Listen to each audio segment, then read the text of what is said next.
नमस्कार मंडळी, आज अमेरिकेत मी भोगीची भाजी बनवली। बऱ्यापैकी सर्व ताज्या भाज्या मला मिळाल्या। विशेष म्हणजे ओली तूर, ओला हरभरा, बोरं आणि ऊस सुद्धा मिळाला। दोनच गोष्टी तेवढ्या नाही मिळाल्या, ते म्हणजे चाकवताची भाजी आणि बिबे। बाजारातून आणलेली सुतळीत ओवलेली बिब्याची माळ अजूनही आठवते आणि आठवतं ते सुतळीच्या माळेतून एक एक बिब्बा सोडवून त्याला लागलेले सुतळीचे धागे काढून खाल्लेला गोडसर बिब्बा। असो, आता या भाजीत मी हे वर्षभराचं तिखट टाकलंय। आम्ही याला चटणी असं म्हणतो।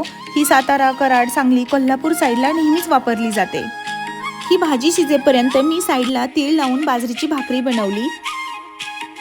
आता ही भाजी शिजत आली की याच्यामध्ये तिळाचं कूट आणि शेंगदाण्याचं कूट टाकलं। इथे आपली भोगीची भाजी तयार झाली आणि सोबत गरमागरम टम्म फुगलेली बाजरीची भाकरी आणि त्यावर लोण्याचा गोळा। तुमच्याकडे ही अशीच बनवली जाते का ही भाजी?